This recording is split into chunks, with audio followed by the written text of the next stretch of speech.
Hello, ladies and gentlemen, and welcome to this week's edition of the European Coworking Assembly podcast, known globally as the Coworking Values Podcast. And every week we grab someone from around Europe and ask them about coworking. And we've been through a little phase of, there's this little thing called COVID happening, and we talked a lot about that. And then we talked a lot about Black Lives Matter.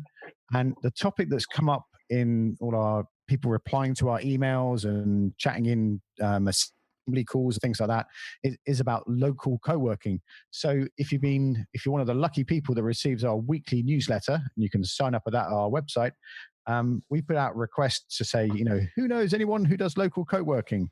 And even though I specifically said Europe, Navarro sent us Marcelo from Chile, and he has a very, very interesting story. So we're gonna. So we went a little bit out of Europe for this episode. Yeah. I'm always happy to go to Latin America. This episode is brought to you by Cobot, a leading management software for co-working spaces, office hubs, and flexible workspaces around the world.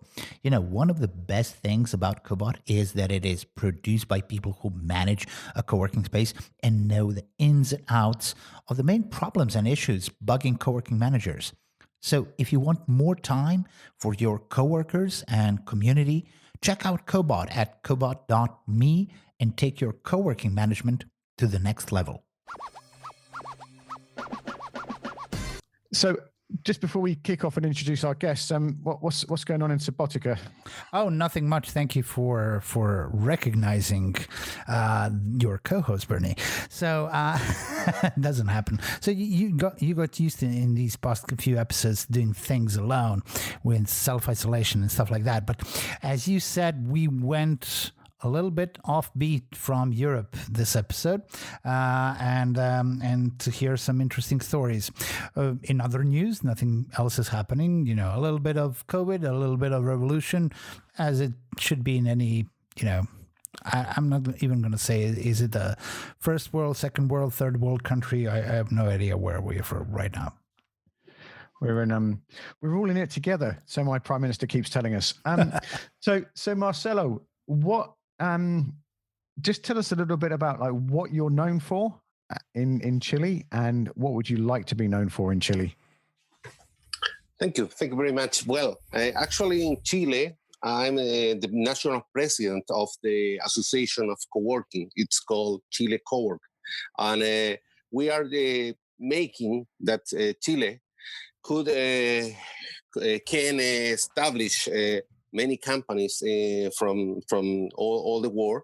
And in the main cities of the country, we have developed many mentor networks, accelerators, and co-working spaces.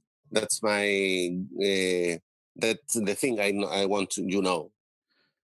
And what are you always moving towards? Because you do a lot of things. What keeps you going?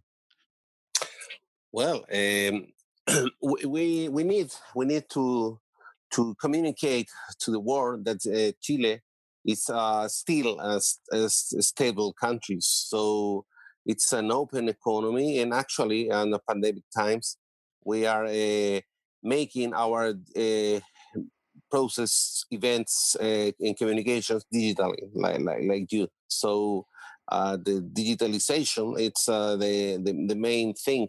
We are advancing last month in Chile in co-working spaces. So let me chime in. So you mentioned that co-working in Chile started initially about 10 years ago. And if I recognize it's how about, most of the world got that, tidal wave of co-working initial starts at about 10 years ago. So 2010, 2011, 12, in that sense. What's most interesting about that, what you said before our recording started, is that just from the very, very start, the government helped a lot. Yeah. And I wanted to ask, why is that? What did they recognize in the beginning that was specifically, co-working value for Chile?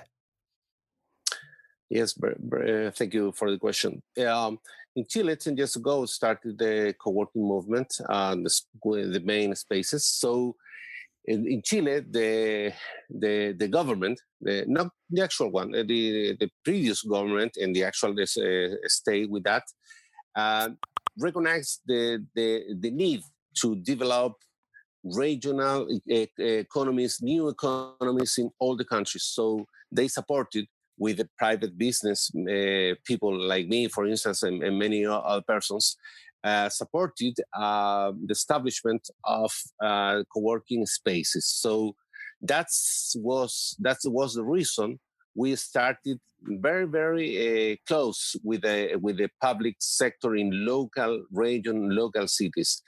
In Chile, not only in the big cities, we have co-working spaces. In little cities like mine in Osorno, Chile, southern Chile, Patagonia, we have co-working spaces. In other isolated places like Aysén, Magallanes, in southern Patagonia, we have co-working spaces. But not only the space, it's a global network. It's a national network with a national pass to interchange the clients with digital platforms, with events when we can stay together.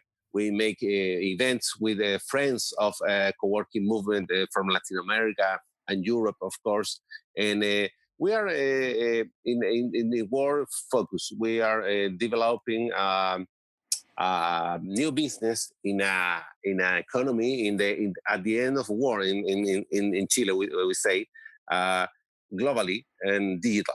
That's the difference. So does that mean that, what I understand from it, and correct me if I'm wrong, is that as each co-working space founds itself and becomes a part of the network, it is founded because of the strength of the network? Or is it founded, in most other places like in Serbia or in England or whatever in Europe, co-working spaces pop up because of private or individuals who want to open up a co-working space, and once they get, initially, the wheels going, they become a part of the network because there may be one.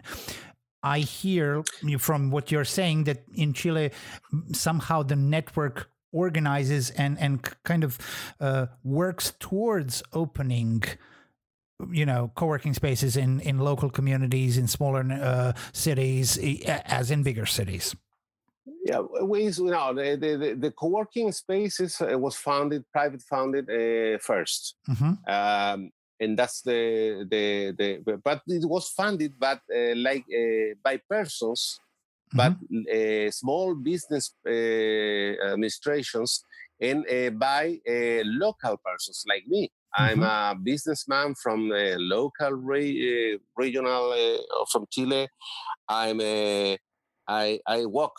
I don't elevate myself, so I say always that because it's a common person, not good, not big investments, yep. not international investments, because it was established by people like me, for instance. Yep. And that's the main thing.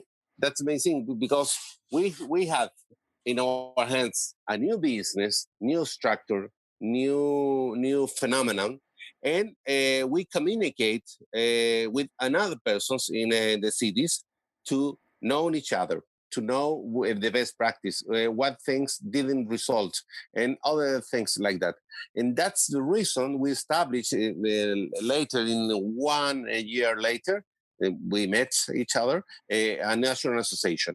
And in parallel, the government saw us and established a national application to support the rise, the more quick process of development for co-working spaces. And that's the contest 6-7 years ago, we applied. But the private efforts was first. Mm-hmm. The government doesn't establish the co-workings because when the public sector starts with something, the public funds finish and the business finish too. Yeah. Mm-hmm. Muy bueno. I've missed your question, Zelko.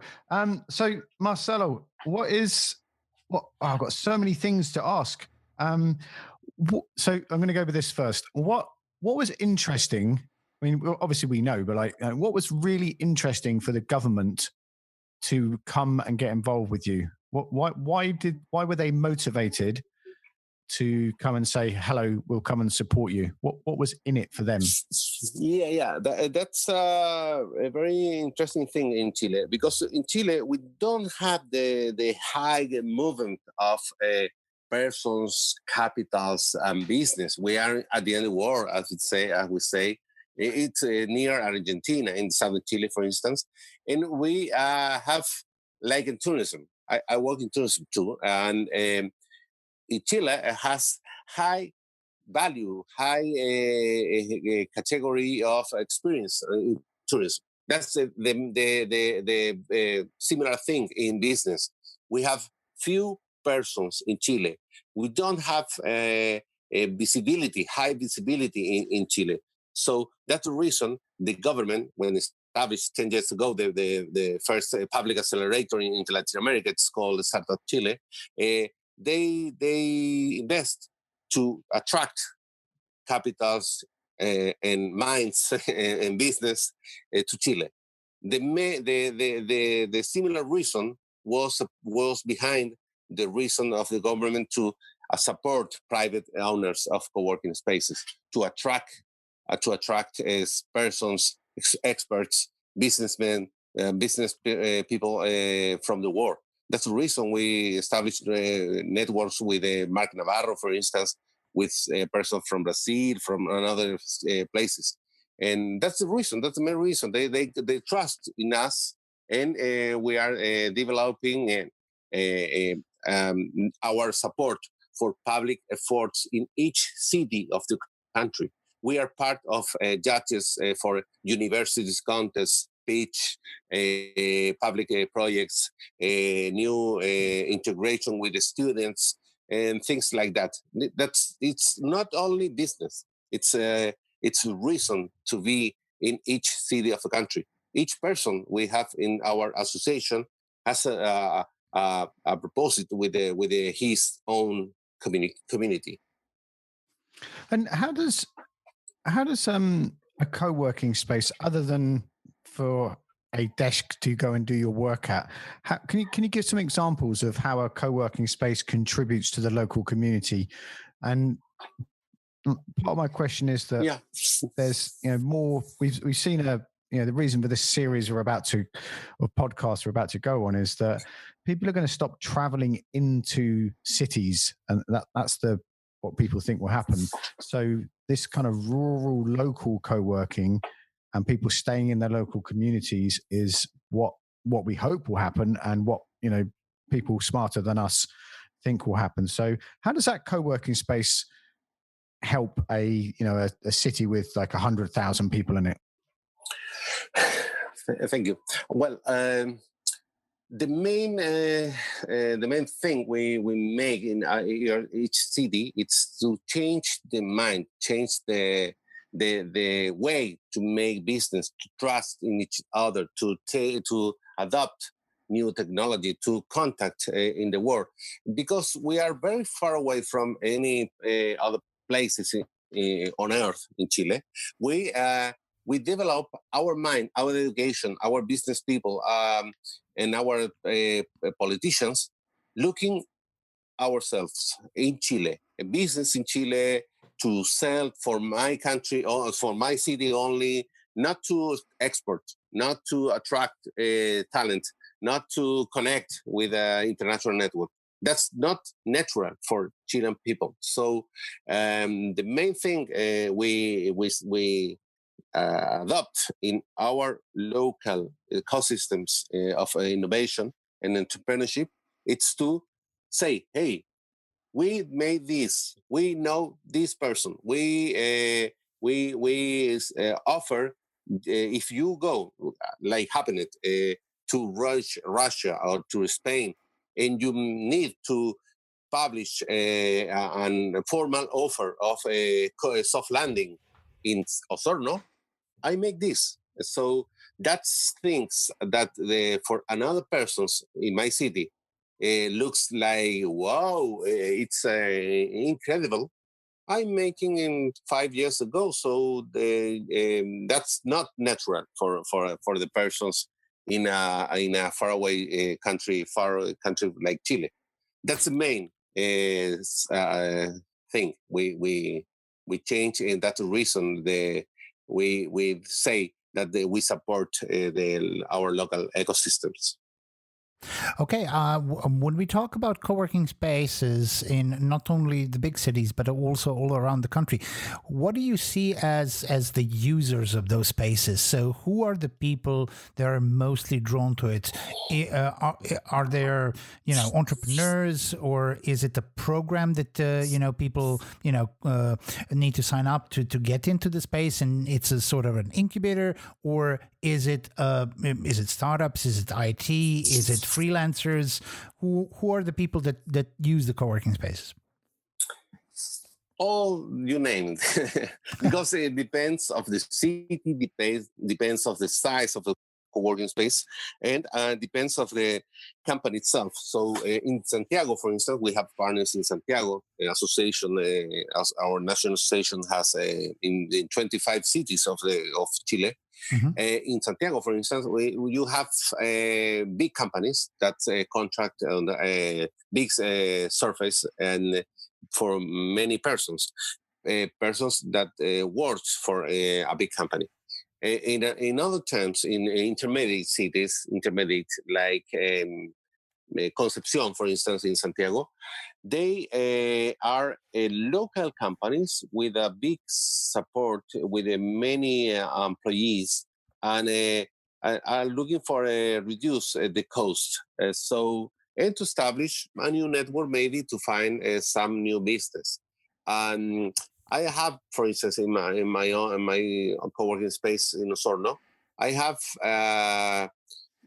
entrepreneurs by their own. They work for themselves, and I have some companies, some big companies, but go with few persons working. Mm-hmm, and mm-hmm. The teams. other thing is small teams, and the other thing is actually we are developing an a mentors network and incubator in the co-working itself, mm-hmm. digitally actually.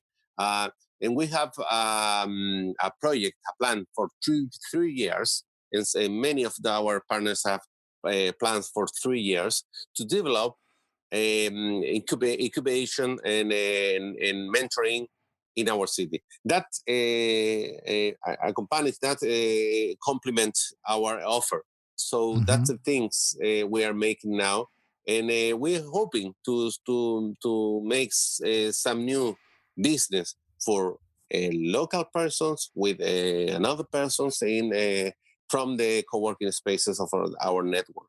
Yes, that's the things we are doing actually. And how was co-working as a concept received initially in smaller towns? So I'm asking because we have experience in smaller communities, and I'm not saying too small. I'm not saying villages. I live in a town of 100,000 people, and even that is considered small and laggy, and it's an old population.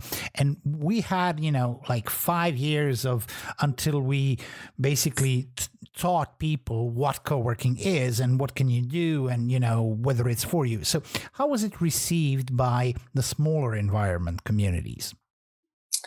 That's the same. We actually have 5 or 6 years of operating and co-working in my city, and since this year the other sectors from agricultural, construction, engineering, and farming know what's this, and I'm interested to ask what do you do, how can we collaborate, and that's after 5 years. So it's not different in our city now. Actually, other sectors like agriculture, and commercial, traditional commercial sectors are interested.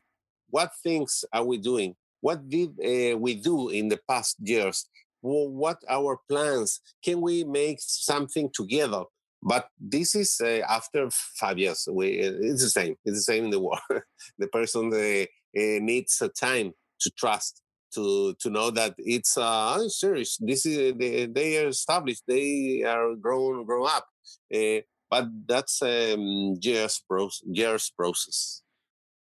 What's Marcelo? What is the most useful thing the government does in this partnership? And I asked that because like Jelko's doing this in Serbia, and I'm doing it I'm part of a group doing it in the UK, and there's the German Coworking Federation and Coworking Spain, as you know. So like, what has the government done in Chile that's really helped your co-working association grow and achieve everything it has achieved? Mm-hmm. Well, the government support us with the real funding to establish some new plans. For instance, to establish mentor networks, to establish incubators in each city, and that's the things the money from government is useful. So this is a co-funding because we are like private. We put money to in that process, not only to sell a co-working seats. And that's the thing they are doing that, and we hoping that in the future these things will be financed only with private funding, with only the economy, the real economy, how we say. But actually, for this process, these new things, and the need of establish some new sectors for the Chilean economy, it's useful. And the main thing is that we are doing like a private person, not the public. The publics are only trust and only co-funding, but not managing the business. So our association, our national association of Chile Cowork, it's a private one. We finance, but ourselves. It's not the public sector established. It's a private organization, and the companies are private too, and we develop projects with the co-finance funding, but the companies of co-working are private, and our association is private too. And does it, like, one of my last questions is, because people always want to know this, does the activity of making a co-working space in a local area, does that create jobs for the local area, or does it just create a nice feeling? Yeah. It depends, because from the mining cities in northern Chile are for agriculture and tourism cities in southern Chile, for instance. We have some projects of to form new knowledge for local students, for young persons to develop, for instance, software code. And other places, the co-working spaces support tourist training, for instance. Yeah, and we donate classrooms, mentors, and our resources, some places to make the activities too. And in other things, we support new knowledge for our economies. For instance, I have a partner from UK. We established a company in Chile of interpretation of heritage for tourism. So it's an international company established in Osorno City with an international network. And that's the reason, actually, we are developing interpreted panels for an archaeological site in my city, for instance. And this is funding for innovation fundings from the local region, but it's developed by my company with the international knowledge. And that happens in many cities of the country. We establish not only for us, because the other thing is to get knowledge and to put in services our products in our cities. That's real things that happening in our country through Chile Cowork, for instance. New companies, new investors, new opportunities, and new knowledge for our city, our persons, our communities. Muy bien. So we're gonna put links to all of Chile Cowork and stuff. It will help, listener, if you speak Spanish. But thank you for all the insight into how it all works there. And is your town, Marcelo, is it in Patagonia? Yes, it's in Patagonia. It's in front of Bariloche, Argentina. I know, because the next time we go to Argentina, we're going to Patagonia, and I shall come and I'll make my family come to your town. You must come. You must cross to Chile. I'm very excited. So, is there anything you want to add before we go, Jean-Luc? No, I think we heard quite a very interesting story, and quite it's a similar story, but with a different spin, with a lot more positive roots within how the whole community and even the government can help and co-working, and can see the benefits that co-working can bring to a town, a village, a country, and the whole entrepreneurial ecosystem. So, ladies and gentlemen, if you zoom to coworkingassembly.eu, you can sign up for our weekly email newsletter, and we always include a link to this podcast and all the blogs and stories that are coming up on there, and sometimes a bit of opinion too. We also are looking for stories around Europe, or nice people like Marcelo, about local co-working. And you would have heard this at Co-working Europe, people talking about rural co-working, and that was a big topic in CCCCSE in Belgrade last year. So we're looking for independent co-working spaces doing great things in their local community to share and spread the stories, and I hate this term, but like best practice and what's really working for you. But also, what are your questions about local co-working? What do you need to know to set up a space? One of the points of today's podcast was to build a relationship with your local authority or municipality or government and things, because co-working is set to like reboot the economy by people working together, and that's what we're aiming for. So get in touch, either hit reply to the Co-working Europe newsletter when it arrives in your inbox, and they'll all go to Janine, and then me and Jelko can sort out the good ones. And stay safe and be excellent to each other. Thank you, gentlemen. Talk to you in the next Coworking Europe, Coworking Values podcast.